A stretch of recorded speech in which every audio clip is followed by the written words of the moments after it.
Working, promise keeping, prayer answering God, whose power we now lean into to move our nation from anger and agony to action and advocacy until all lives truly matter as they do to you. In the name that is above all names, we pray this prayer. Amen. Amen. Thank you very much, Dr. Barbara. We now go to Congresswoman Karen Bass, Chair of the Congressional Black Caucus and the lead House author of the Justice and Policing Act. Ms. Bass? Well, thank you. And I just want to thank everyone on the call today. I want to thank you for the work that you have done over all of these years. The struggle continues, it never ends.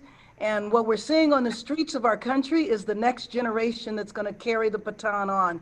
But what we hope is that the Justice in Policing Act will give tools to our communities so that we can hold police officers accountable.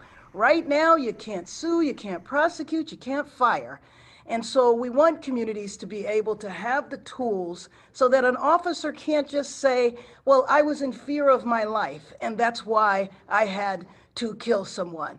Well, if you look at Tamir Rice, 12 years old, you know, he would have graduated high school this summer.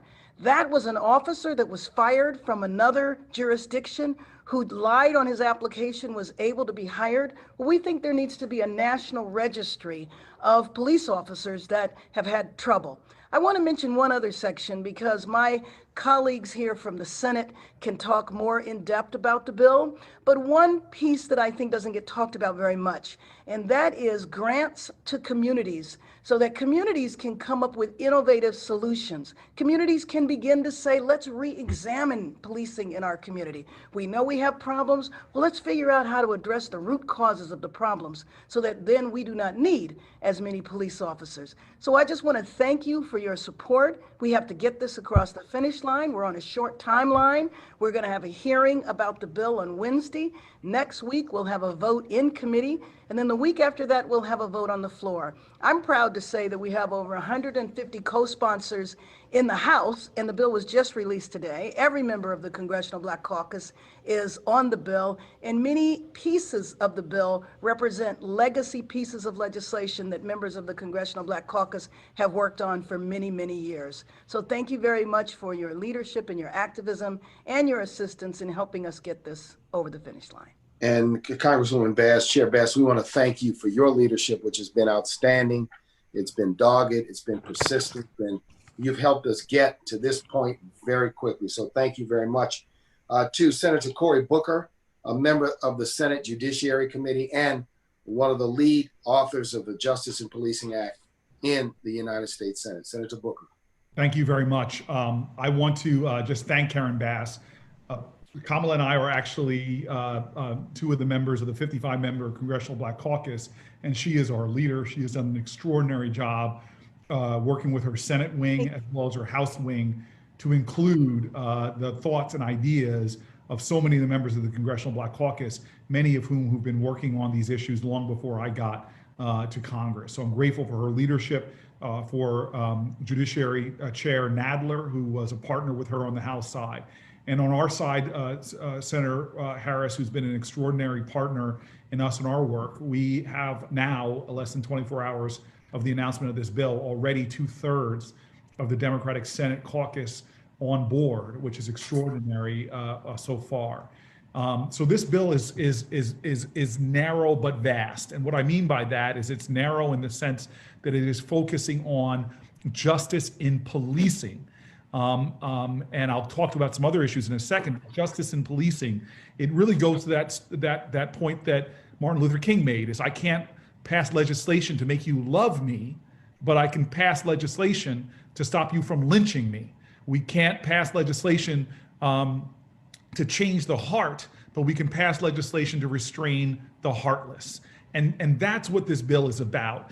And it has a number of sort of corners to it. One is this idea that there are certain practices that should be banned in the United States: racial and religious profiling, chokeholds, no-knock warrants that we saw that got Breonna Taylor killed. And so there's a whole bucket of things that are all about practices that should be nationally banned or insisted upon, like implicit racial bias training and work. Another bucket of this is this idea that Kamala knows so much about as a former prosecutor, is why is it that it is so hard to hold accountable through federal laws police officers who break community standards, violate the law, and violate civil rights? And so this changes a number of things, including the qualified immunity idea that has sprung up from the courts that protects police officers from civil penalties.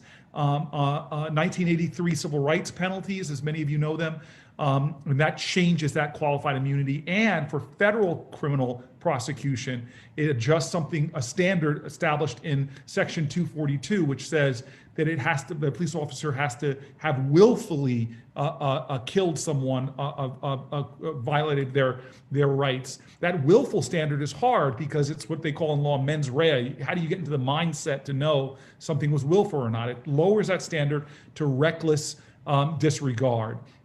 And so this idea that we will now have practices that are banned, that will protect lives, police officers that can be held accountable. And another pillar of this bill, the final one I'll mention, is this idea of utter, complete transparency. Remember, sunlight is the best disinfectant. And to allow now local activists in the community, to state leaders, to federal leaders, to now have transparency into police, to know their pattern and practices, to know their misconduct, their use of force. All of these things are what we're creating national databases, transparency accessible to the public as well as to authority figures. So that's a general contours of this legislation. What it does not do, what we still have work to do, is the fact that we are a nation that has over-criminalized its people. We criminalize addiction, we criminalize mental health, people struggling with mental health, we criminalize the poor. We have a lot of work to do in those areas so that we don't need so many police and courts and prisons and jails. But this is a narrowly tailored bill to deal with police injustices and to create transparency and accountability. Thank you very much.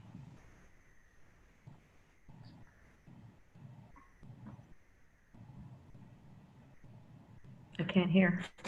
You're muted, brother Mark. I'm sorry. Can you hear me now? Yeah. Thank you, Senator Booker. We appreciate your leadership and your continued passion. Senator Kamala Harris, a member of the U.S. Senate Judiciary Committee from the great state of California, is another lead Senate co-author of the Justice and Policing Act. Senator? Thank you, Mark, and to everybody and all the leaders. And as my brother Cory said, there are lots of folks on this call who have been fighting this fight long before we got to the to the United States Senate. And so we obviously stand on your shoulders and the shoulders of those who came before. So Corey outlined a lot of it, and I'll say this: this bill is really narrowly tailored to address accountability by police and to make sure there are consequences. Because for far too long, we know that there has not been accountability and consequence for bad policing. So it does do the work of saying that we need to change the national standard. We can look at DAs around the country, and many of them the first Black elected prosecutor in their state, much less in their county, who have tried to bring these cases, have not been able to meet the standard because it's practically insurmountable. Using layman's language, a lot of the legal standard for showing that a police officer used excessive force is to ask, was that use of force reasonable? Well, as we know, you can find reason for just about anything. So what we want to do is change the question so that it is a more fair and relevant question, which is to ask, was it necessary? And in that way, change the national standard on use of force and how we prove use of force. One of the other things that we want to do is pattern and practice investigations. I mentioned to a few of the folks on the call. So, I did those pattern and practice investigations when I was Attorney General of investigating law enforcement for patterns and practice of abuse and discrimination. And what we're doing on a federal level is saying that we want to restart those, a lot of which were done in a very vigorous way under Eric Holder and have now been shut down by Bill Barr and before him, Jeff Sessions. But in addition to restarting it, we want to have more tools available. And so one of the specific things is we are now going to give the Civil Rights Division of the United States Department of Justice subpoena power. So they don't just have to ask a police department to produce records or produce evidence. They will have the power to make them do it through a subpoena, which obviously is issued through a court of law.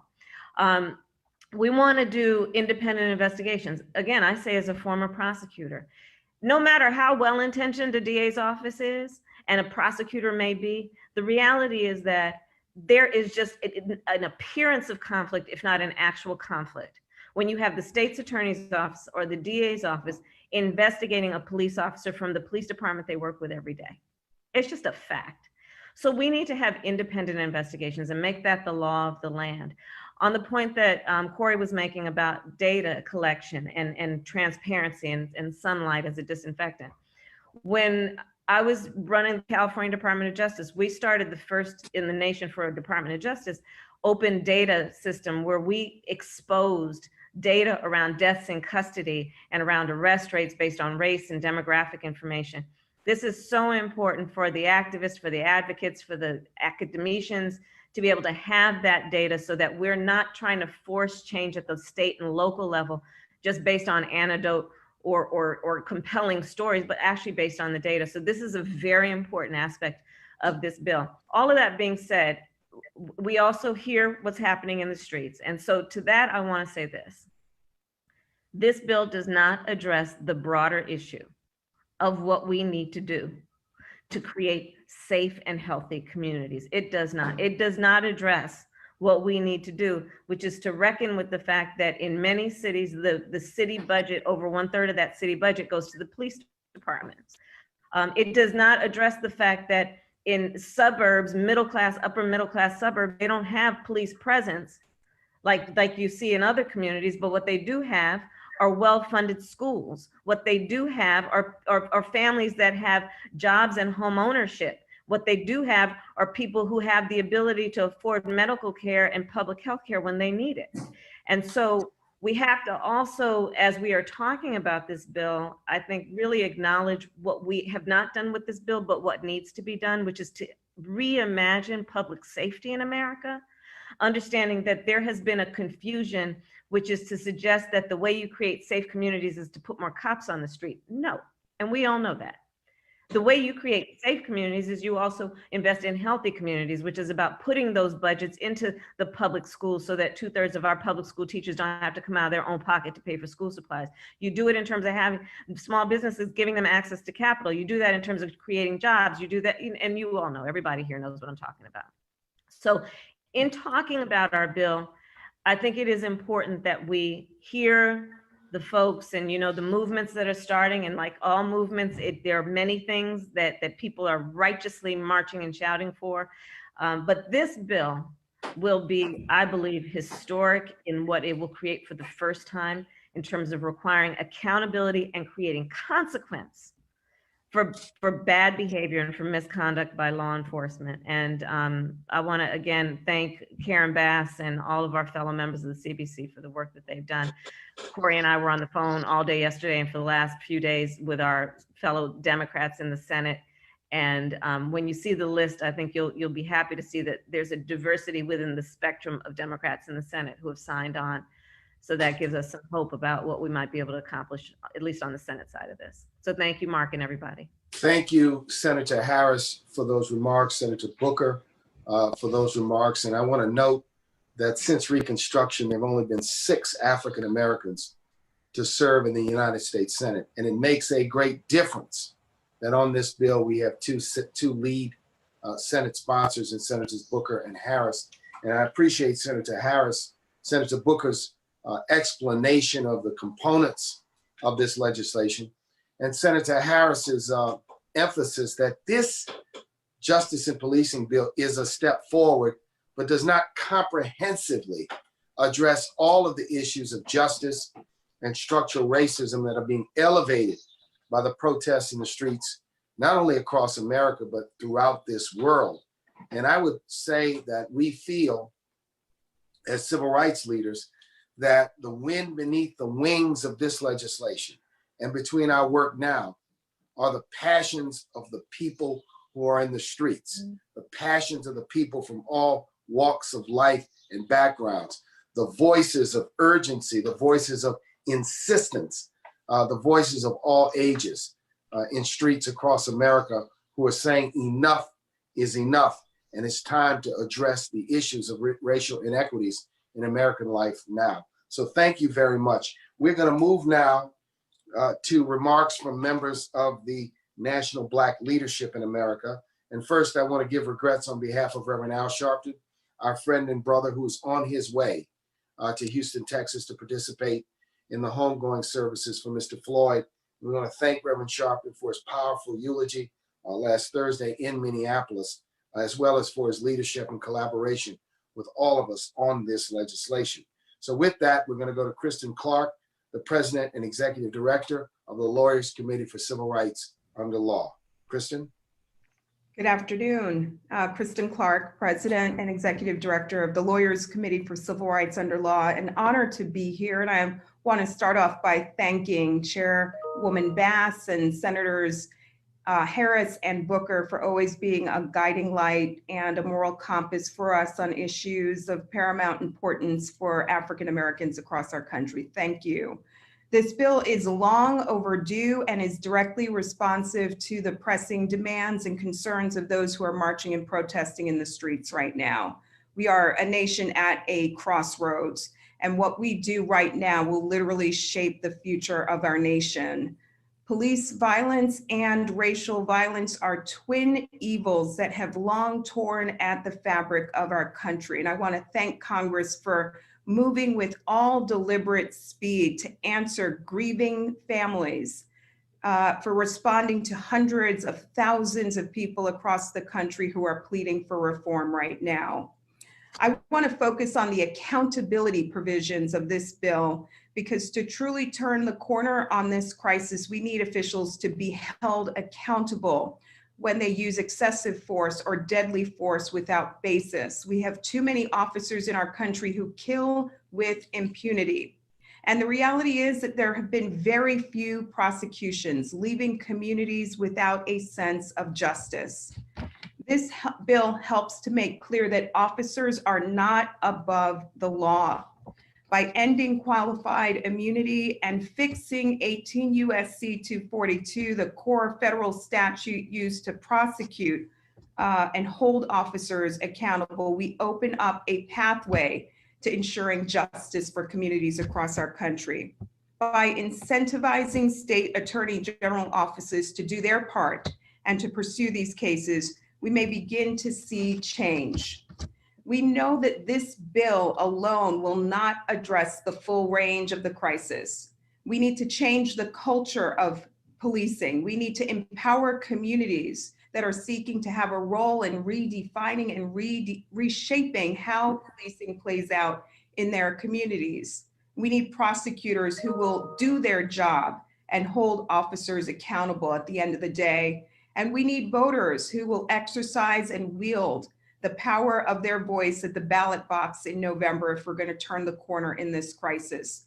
But today is no doubt a momentous and historic day. The Justice in Policing Act is long overdue and will help to move our nation forward. Thank you. Thank you very much, Kristen, for those remarks.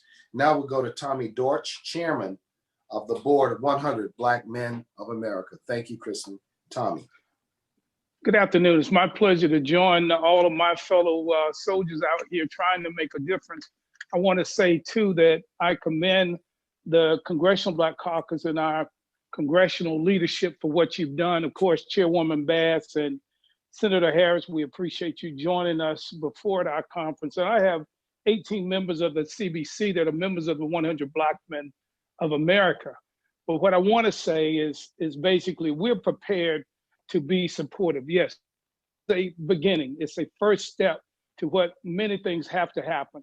And so for the 100 Black Men of America, for the National Coalition on Black Civic Participation, I also chair the board for the National Business League and with the Black colleges around the country. We're going to get the word circulated. We're going to make sure in our communities that we are talking up and trying to make sure that the members of Congress, those senators and congresspersons who are running, to make sure that this is on their agenda, and we ask the question and encourage them. We have over 125,000 young people in our mentoring program. We're going to educate them with over 56 chapters of our Collegiate 100. This is a great start, but we know it's the people who will make the difference. And just as it had to happen in the movement before, our young people who are in the streets, we cannot condemn them. We can encourage them to have their voices heard. We hope that we do not have the violence, but we know they've been infiltrated. But what we've got to understand, and this nation's got to understand, if we don't address this now, none of us will be able to turn the tide of what is inevitable in this nation. And so with that, with my mayors throughout this country who are members of the 100, we will be working with them to make sure that the masses are prepared. I have 101 chapters of the 100. So my commitment to you is that with all of our organizations and what we're going to do and what the coalition is going to do in terms of education, we're going to do our part to support you because this is right. This is not partisan. This is about saving our nation. And so our voices will be heard. We will make sure we're there. And I, again, want to commend all of you for your leadership. And we will be at the table, and you can count on us throughout our network. So today we will be sharing throughout this country, through our network, to our thousands and thousands and thousands of individuals, encouraging them to be supportive, to call their members of Congress. But we want to commend you and know you can count on us. Senator Booker's there. He's one of our members. Of course, Congressman Clyburn. We have a number of great members, but we want to say to you, you are our congresspersons. I'm fortunate to be in a state where I have 5 congresspeople who are members of the caucus, and I'm doing everything within my power, including my bank account, to make sure they come back after this election. And but for us, we know without the voices of the Congressional Black Caucus, you are our nation's congresspersons, where we have none that we can count on in many communities. And then we know, again, in our close, that those of our color who are not of our kind, and that those of our kind who are not of our color. So with Nancy and those who have joined forces together with all of you, we want to say thank you and know that the 100 Black Men of America, the coalition, the Business League, we're all ready to do our part and to work with our brothers and sisters who are on this call to make sure our voices are heard and we hit from every corner we can to make sure we get this through. And for those in the DA's office and in the elected positions who don't enforce and who don't make a difference, and I hope that you will hold federal funds to any municipality that does not comply, just as we do from USDOT and others. If they don't play right, they don't get paid right. Thank you. Thank you very much. Can you hear me? Am I muted? We hear you, Mark. Okay, all right. Thank you very much, Tommy Dortch, the man that wears many leadership hats. And now to Derek Johnson, President and CEO of the NAACP. Derek? Good. Thank you, Mark, and thank you, Melanie, for putting this together. I want to commend and state our appreciation to the members of the Congressional Black Caucus, the leadership of Congresswoman Karen Bass, the leadership of Senators Harris and Booker for pulling this together so quickly. As America, we are standing, using historical analogy, at the foot of the Edmund Pettus Bridge. It is a choice of whether or not we're going to march across the bridge or we're going to get stopped on the bridge. We all look with horror at the 8 minutes and 46 seconds of a Black man in broad daylight in front of witnesses being murdered, unjustifiably so, because there was no resistance, there was no cause.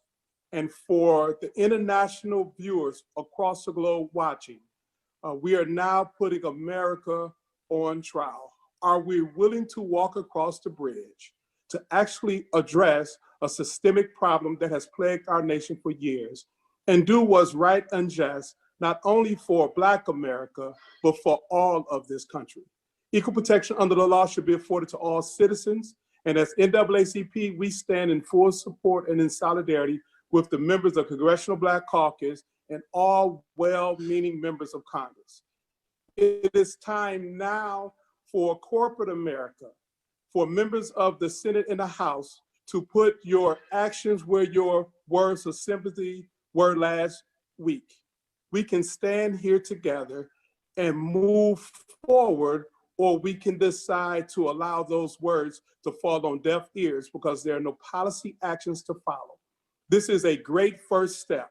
It is a great opportunity for all of us to stand together. And it's a great time for us to show the international community we can all stand together, because for African Americans, we are done dying. Thank you for the opportunity. And I look forward to continuing to work with members of the CBC in this extraordinary leadership to move us forward. Thank you very much, Derek. And now we'll go to Janice Mathis, Executive Director of the National Council of Negro Women. Janice.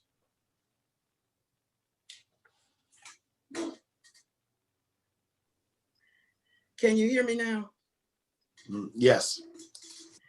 Thank you for this opportunity, Mark and Melanie, for always pulling the group together so that we can express the people's will. I think back to when I began my career in North Georgia as a young lawyer in a very rural, isolated community.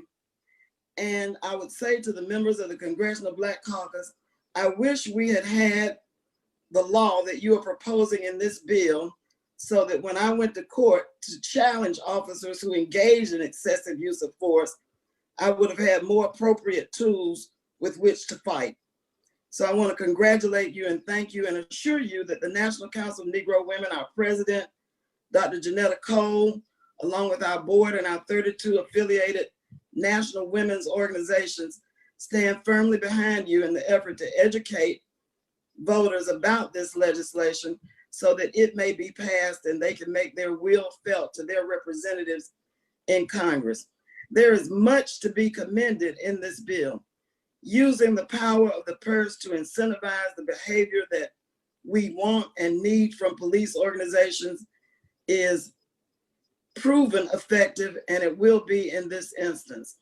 I would like to say to those members of Black Lives Matter who wonder whether the old folk will stand behind you in this effort, I assure you that we will. 80 of our 300 chapters of NCNW, we call them sections, are based on college campuses. 3 or 4 of my colleagues said to me with sheer emotion in their voices how important this issue is to them and to all of us. I would say that some of us will get together, Melanie, and prepare a lay synopsis of the legislation so that you don't have to have any special training to understand what it means and what it will do. I would point out that one of the most important aspects of the bill from my perspective is that there are incentives for best practices. How do you go about evaluating police officers? How can you tell which ones are likely to commit civil rights infractions. And I would submit that at some point, we'll get to the point where we screen candidates before they become officers so that we can determine who's likely. And if someone has a proclivity, we can narrowly tailor a test that they never become officers in the first place. Again, I want to thank Melanie, the members of the CBC, who acted so quickly and responsively with this legislation, and assure you that we will do everything possible to see it through to its ultimate conclusion. Thank you. Thank you very much. Janice, thank you very, very much. And now we have Bishop Leah Daughtry, co-convener of Power Rising. Good afternoon, my sisters and my brothers, and all of my fellow sojourners in the March for Justice. Okay, catch him later. And I want to thank Senators Harris and Booker, Chairwoman Bass, and all the members of the Congressional Black Caucus for bringing us to this pivotal moment. I was 10 years old when I went on my first protest march. And it was us marching, our community marching, following the death of Clifford Glover, who was also 10 years old and killed at the hands of the NYPD. That was my first march, but it wasn't my last. Soon after Clifford Glover was Claude Reese, Randolph Evans, Eleanor Bumper, Arthur Miller, Louis Baez, Amadou Diallo, Sean Bell, and the list goes on and on and on. George Floyd was not the first, he was simply the most recent. The Black community has been dealing with these issues around police abuse of power for decades. And when we consider that the current policing system has its roots in the 17th and 18th century notions of Black inferiority and criminality, we must recognize that these challenges that we are facing today, we have been facing for centuries. But I am pleased to join with my sisters and my brothers, and really grateful to the Congressional Black Caucus under the leadership of Chairwoman Bass for taking this strong first step toward addressing the systemic issues that are inherent in our current system of policing and law enforcement. And this first step, as Senator Harris has so eloquently stated, in reimagining public safety and what it means to provide public safety to our communities, and reimagine it so that it includes healers and guardians and peacemakers. This is a pivotal moment, and having this first step and hearing and responding to the right and righteous rage coming from our communities and Americans of goodwill across this country, particularly our young people, demanding change and accountability and the closing of loopholes which have allowed police abuse of power to continue without impunity for centuries. I want to particularly thank them for bringing their moral clarity, bringing moral standing to this issue, so that who we are and who we aspire to be as a nation is consistent with how we take care of our people. This is a first step, but as the African proverb says, how do you eat an elephant? One bite at a time. This is the first bite of many more to come. And while we work on this, getting this legislation passed, we can continue to press for the reforms and the reimaginings that are still needed to ensure that all of our people, all of America's children are treated equally and are treated fairly under our system of laws, and to ensure that the promise of America becomes the practice of America. Thank you. We look forward to working with you. Thank you, Bishop. We appreciate you. Next, we have Sherilyn Eiffel, Director Counsel of the NAACP Legal Defense Fund. Sherilyn. Good afternoon, everyone. I'm going to be brief because many people have spoken, and I think we want to get into the Q&A if there's time. I represent an organization that has been working on issues of police violence against unarmed African Americans since the 1940s. Many of the cases that were decided by the Supreme Court that addressed the issue of use of force were cases litigated by LDF. Since 2015, we've launched a policing reform campaign to work more intensely around this set of issues that have been so long with us and so long unresolved. Many people have talked about the moment that we find ourselves in since George Floyd was killed and since we all saw that video. But I want to remind us that the bill that we are talking about and that these extraordinary co-sponsors and the CBC has worked on is a bill long overdue. I think we sometimes forget that the unrest that we saw in the 1960s, in 1964, in 1965, and in 1960, 60 cities all over this country, including Minneapolis, were incidents that largely rose from encounters between police officers and unarmed African Americans. We remember that Dr. King said that riots are the language of those who are not heard, but we forget why he was saying it. He was talking about the unrest gripping our nation in 1966. And when we think about the civil rights legislation that was passed during the 1960s, we remember the 1964 Civil Rights Act, the Voting Rights Act of 1965, and the Fair Housing Act of 1968, passed just a week after the assassination of Martin Luther King. But the one issue that was never the subject of a comprehensive civil rights bill was the issue that set off unrest in 64, in 65, in 66, in 67, and again in 1992 after the verdict in the Rodney King case. And that is this issue of police violence against unarmed African Americans. And so this bill now comes to us and calls to us over the decades for all of those who were in the street, who were engaged around this issue in the 1960s, and who never heard a comprehensive response from the United States Congress. This bill now begins to provide that response.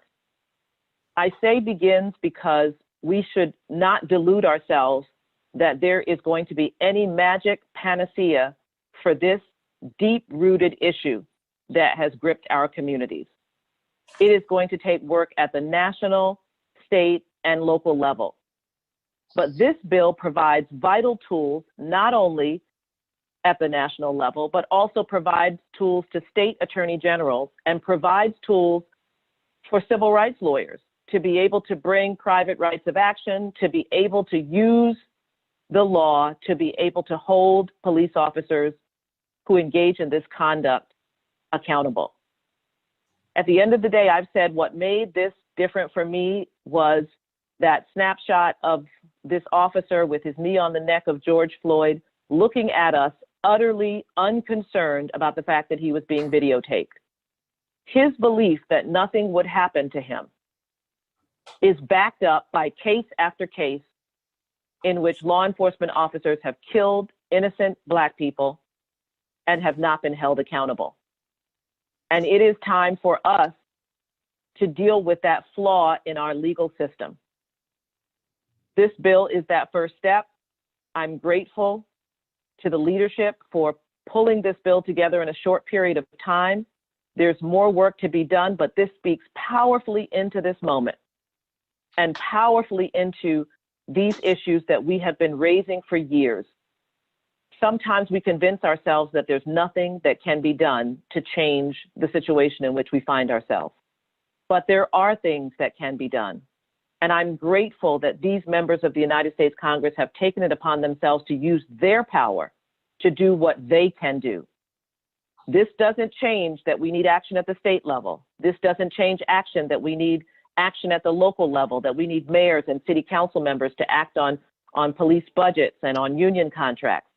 But it does mean that these members of Congress are prepared to use their power to do what must be done, to finally, at long last, address this important civil rights issue. Thank you. Thank you very much, Cheryl, and I really appreciate your remarks. Dr. Barbara Williams Skinner for remarks. Yes, Mark and friends, more than ever, African-American people want exactly what all Americans want. The police as guardians and not predators. Prophets, priests, pastors, and ordinary people have prayed down through the years the words of Prophet Amos, but let justice roll down as water and righteousness as an ever-flowing stream. Today, with the Justice and Policing Act, I believe that that water has started flowing. That water of justice, that stream of justice has begun flowing. And Black clergy and lay people around the country are standing at the ready to help this bill move from proposal, a legislative proposal, to a law of the land. Thank you so much. Thank you very much. And Melanie, remarks before we go to Q&A? What I wanted to do, thank you everyone. Thank you to Congresswoman Bass, Senator Booker and Harris, and all my colleagues. I think a lot has been said, so all I'm going to do is, as a host, to say ditto. But I would like to, Mark, go into Q&A and ask if the speakers, Senator Booker, I think is still on, and I know CBC staff are on. Karen Street, the Executive Director for the Congressional Black Caucus, is on. And we can go through, want to try to go through some of the questions. But one of the things that I think is that people want to know what they can do. And what you can do is call your congresspersons, call your US senators, call your members of the House, and find out and tell them that you want them to support this bill. So that is an action that folks can do. They can go to house.gov to find that information out. You can call the switchboard on Capitol Hill, and that number is 202-224-3121. You can take action from wherever you are, because we want this bill passed. We know it's a historic moment that we can actually do something transformational. So what you can do, those who are listening and sending in questions, take action from wherever you are. We know that you start your own petition. I know many of my colleagues, I'm sure, are starting petitions already. And if you are, please speak up to that. But take action now.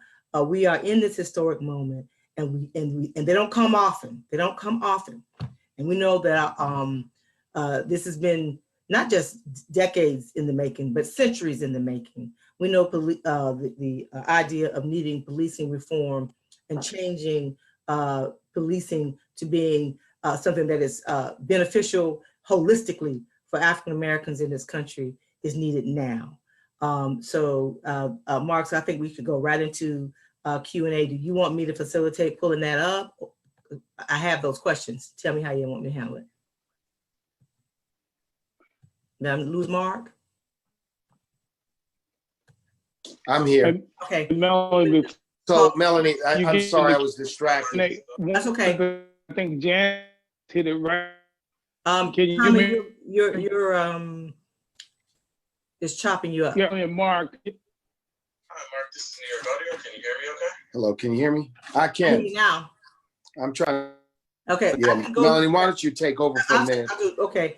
So I answered one of the questions, but if anyone wants to answer, I'll start right off the top. Folks asking, what can they do? Where do they send letters? Send it obviously to your members of Congress, asking them to sign on to the bill. Anyone else want to add to call to action? Senator Booker, if you're on, or any of our Black leaders on the call. Melanie, I'm Go ahead. I think that was Tommy George. can you hear me? I hear you now. Yeah, Melanie, I think we need the congressional work with you and with Janice. We need to get down so that we can have a dialogue to the system. They call the act. I think that's going to be very critical. They read all of the legislation. We can get that. We will circulate it everywhere with a call to action. So that's going to be critical. So we can move immediately. Okay. And we're prepared to do that. Okay, thank you. And I think I heard, because it was chopping up, say technology is wonderful when it works, right? But I think I heard you say that National Coalition, NCNW, all of us will push out information for folks to be able to know how to respond. And especially, I think it was Janice that said we would try to make sure we get everything out to folks. Hopefully people, when they got this invitation, receive the summary of what's in the bill. Because the key is to know what's in it so that you know that you do support it, or any kind of things that you see that aren't in it or need to be in the process of this becoming law. Any other colleague want to respond to calls to action? Melanie, one of the questions I thought was important is, will there be a whistleblower element of this legislation? So there are, good police, morally excellent police who will be protected if they come forward. Okay, is Senator Booker or anyone else from CBC on to respond to that? Maybe that's something we could follow up with. Okay. Yeah, and I can jump in and just say, this is Karen Street, CBC. Thank you, Karen. No problem. I can share that there is a basically a duty to intervene. So happy to talk with Ledge Council and Judiciary Council about the whistleblower idea as we move forward. But a part of making sure that we are saving lives on the front end is adding a duty for officers to intervene when they see that another officer is violating the civil rights of individuals. Thank you. Next question is, on a local level, how do we advocate for police reform? I think in some ways we say that if you go to your congressperson's office, right?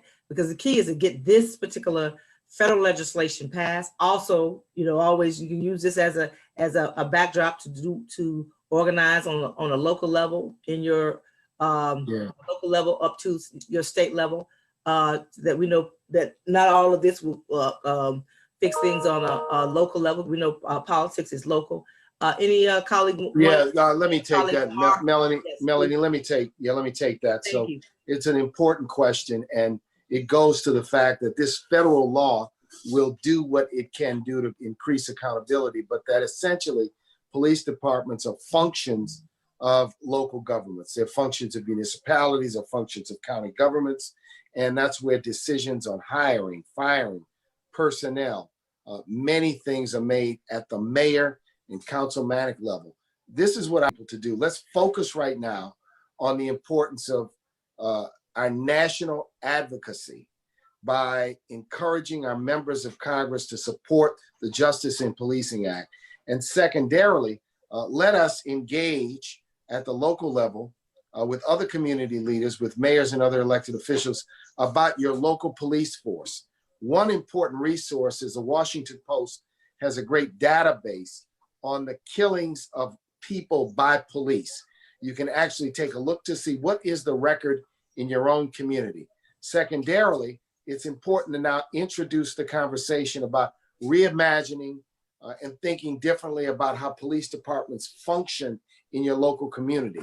And it's important at this stage to ask the questions and demand reform at the local level, understanding that this federal law will do what it can do to strengthen accountabilities and push the types of practices we think are essential. But at the end of the day, local government controls, funds, and determines the outcome of local policing. So I think that the first thing people have to do is get a picture of how your local police department functions, get an idea of what their record is when it comes to the killings of unarmed people, conduct that examination. I've recommended to the mayors who called me that they should conduct either audits or operational reviews of their departments in order to get a sense of what the policies are on hiring, firing, discipline, use of force, what the philosophy is about deployment and policing, to get their arms around that so you can reimagine how it can be different. We're going to have to do more work to basically empower local communities around policing and police reform as we go forward. Right now, I want to really encourage people to speak to the moment. The moment is really to get this federal law passed through the Congress. Let's get it through the House, and let's put pressure on Mitch McConnell and his allies in the Senate to act. And don't act in a piecemeal measure. Give us this comprehensive bill. Now is the time to do something substantive, something significant with respect to police reform. So with that, Mel and colleagues, thank you. I'm going to turn it over to you. I've got to go to my next meeting. Okay. And have a great day. Thank you. Thank you, Mark. Mustafa Ali asked the question, will grants to communities be focused on local governments or frontline organizations? Karen or Senator, can you answer that?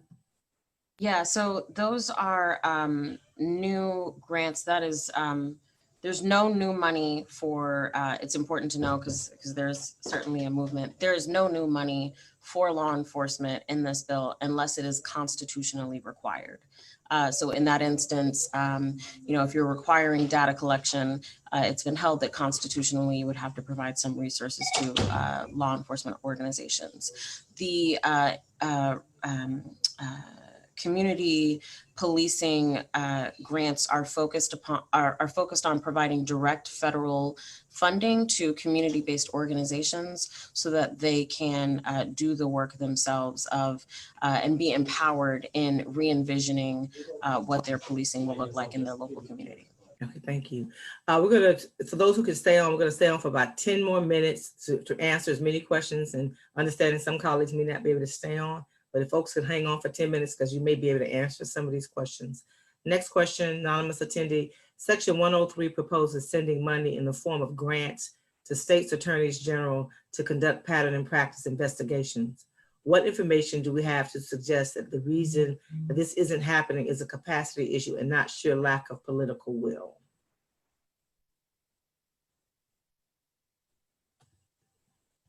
Anyone want to respond to that?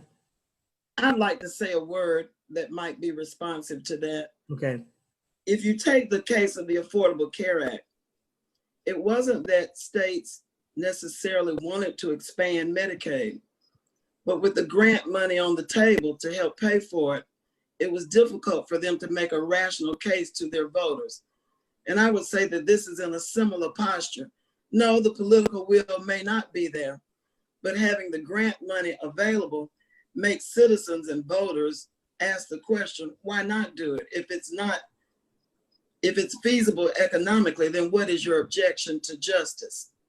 That puts a hard question to elected officials. And so for that reason, I think it could be effective. No, there's probably enough money to do anything they want to do.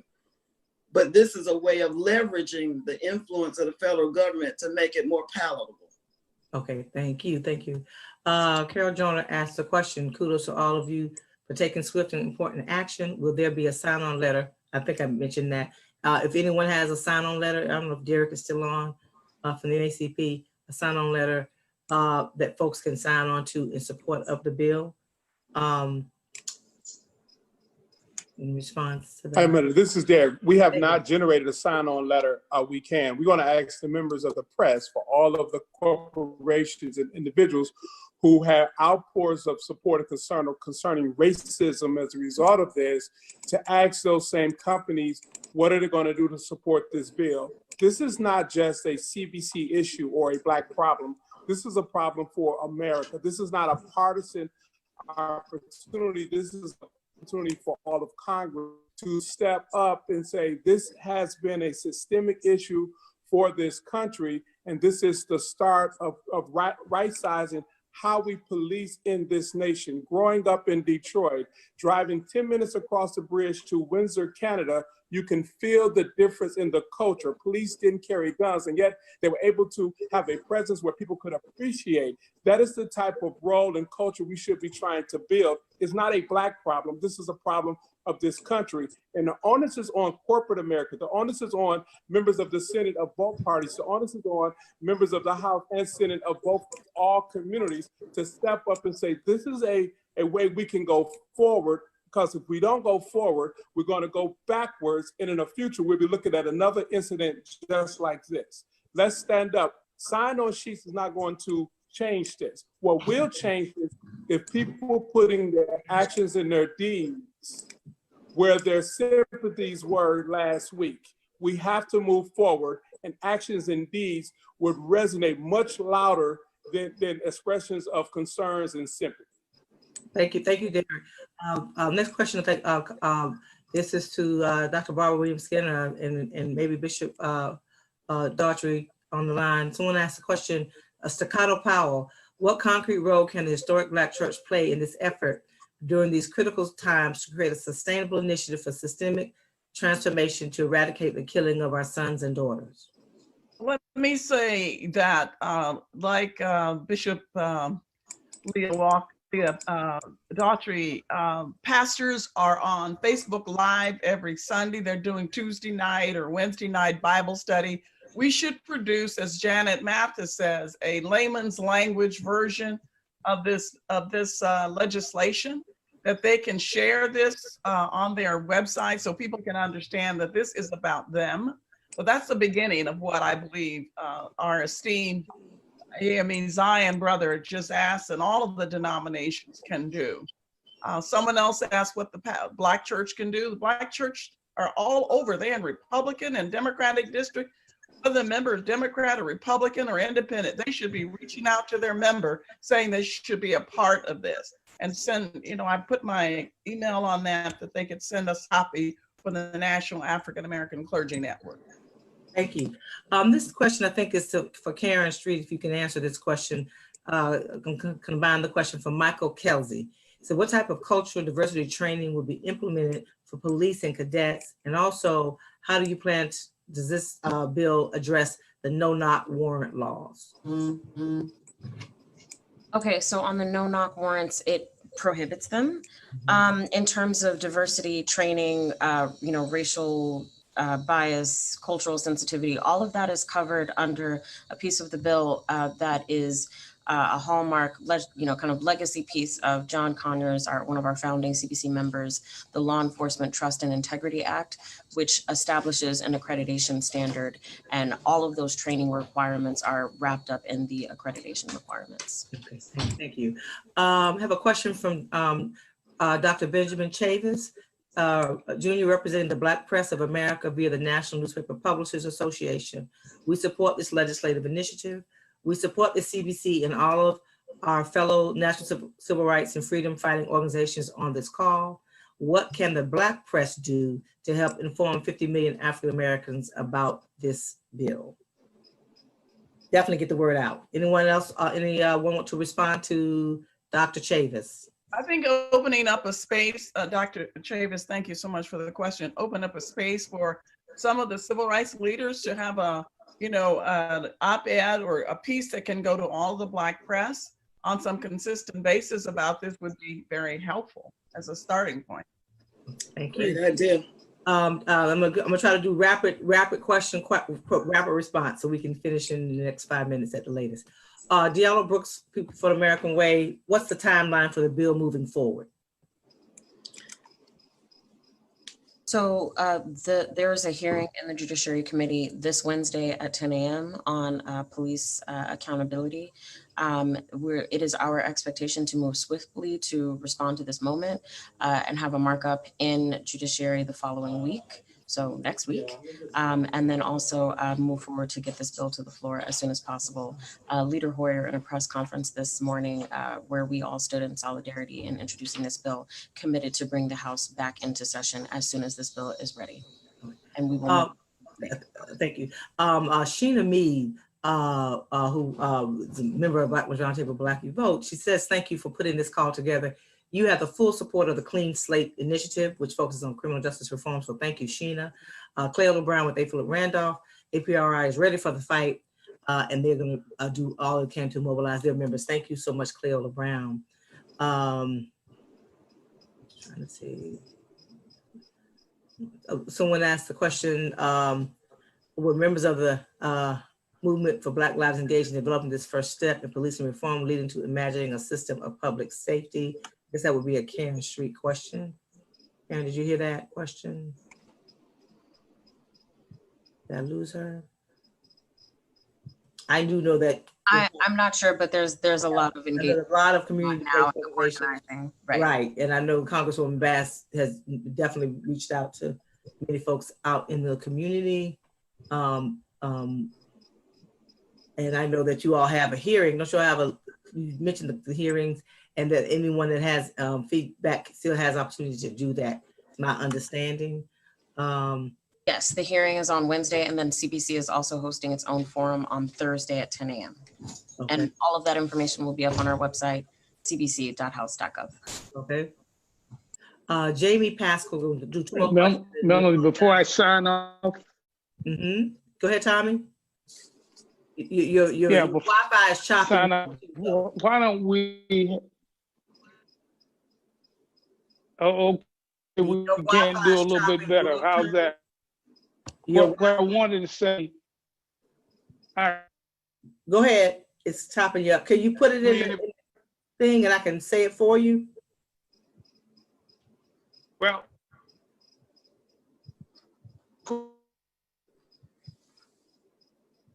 we listen to you what we can amass all of the efforts taking place. I'm so sorry, Tommy. The Wi-Fi is chopping you up, so you can't hear. It's every 4th or 5th word, so you can't get the. If you type in chat, I'll repeat it. If you have a second, or text me, or follow up with clearing.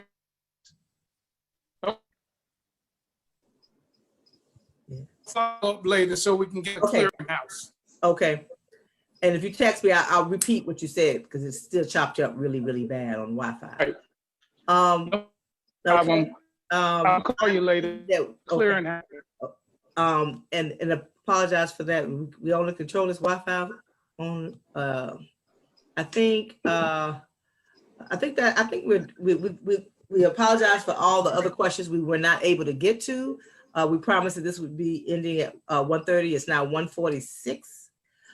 So I want to thank again Congresswoman Bass and her colleagues, Senators Harris and Senator Booker, and all of those Congressional Black Caucus members who took the lead on moving very swiftly to introduce this bill. And thank all those who have already signed on, and then remind all those who have not signed on that we are paying attention. Black people are paying attention. The time is now to do the right thing. It's centuries in the making. And we know it's not the end all solution, but it is a good beginning to begin to transform policing in this country so that police protect and serve all of the people safely and fairly.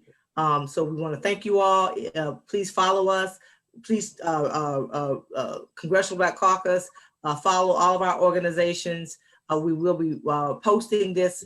We thank, I think Roland Martin Unfiltered, who has it live on his, Congressional Black Caucus has it live on theirs, and we will continue to push out information.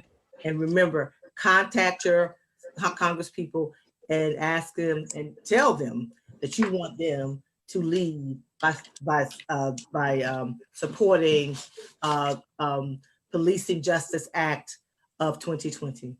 Thank you all and be safe.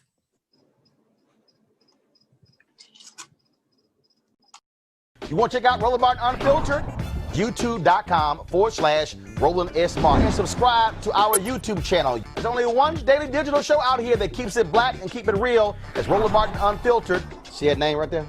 Roland Martin Unfiltered. Like, share, and subscribe to our YouTube channel. That's YouTube.com/Roland S. Martin. And don't forget to turn on your notifications so when we go live, you'll know it.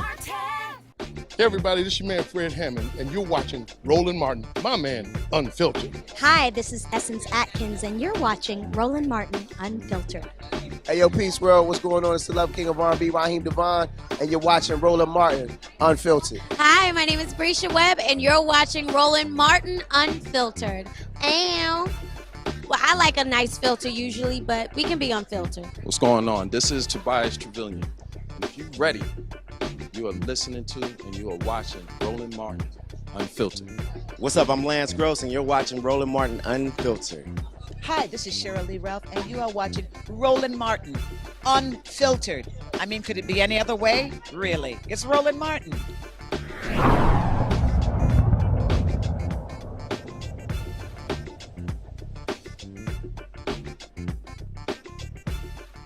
You want to support Roland Martin Unfiltered? Be sure to join our Bring the Funk fan club. Every dollar that you give to us supports our daily digital show. There's only one daily digital show out here that keeps it black and keep it real as Roland Martin Unfiltered. Support the Roland Martin Unfiltered daily digital show by going to RolandMartinUnfiltered.com. Our goal is to get 20,000 of our fans contributing $50 each for the whole year. You can make this possible. RolandMartinUnfiltered.com. Hey fam, want to check out Roland Martin Unfiltered, the blackest show on all of digital, cable, and broadcast. Check out our audio podcast. There's only one daily digital show out here that keeps it black and keep it real as Roland Martin Unfiltered. Press play.